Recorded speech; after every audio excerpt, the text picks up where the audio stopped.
অঢেল টাকা যখন খরচ করার উপায় থাকে না তখন দুবাই বেছে নেন তারকারা। যেন টাকার পাহাড় জমা রাখার এক বিশ্বস্ত শহরে পরিণত হয়েছে সংযুক্ত আরব আমিরাত। শহরটির সবচেয়ে বড় আকর্ষণ এর কাঠামো। এখানে সম্পত্তির কর নেই উত্তরাধিকার কর কিংবা বিনিয়োগ থেকে আয়ের উপরে বাড়তি চাপ। ফলে যেসব খেলোয়াড় ক্যারিয়ারের উপার্জন দীর্ঘমেয়াদী বিনিয়োগে কাজে লাগাতে চান তাদের কাছে দুবাই আদর্শ স্থান। তবে শুধু আধুনিক সুবিধাই নয়, বিলাসবহুল জীবন যাপন ও বিশ্বমানের সুযোগ সুবিধাও তাদের টানে।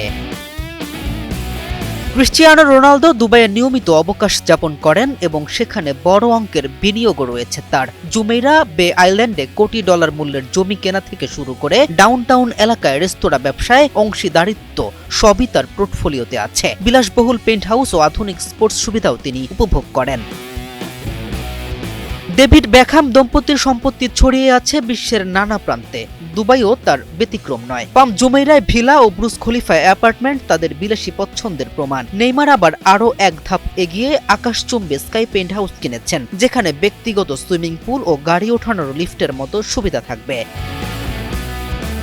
রজার ফেদারার শীত এড়াতে দুবাইকে দ্বিতীয় আবাস হিসেবে বেছে নিয়েছেন, আর সানিয়া মির্জা তো শহরটিকে কার্যত নিজের ঘরই বানিয়ে ফেলেছেন বাসস্থান, একাডেমি ও ক্রীড়াঙ্গনে অবদানের মাধ্যমে। এসব তারকার উপস্থিতি প্রমাণ করে দুবাই আজ শুধু শহর নয়, বরং সাফল্য ও স্বপ্নের প্রতীক।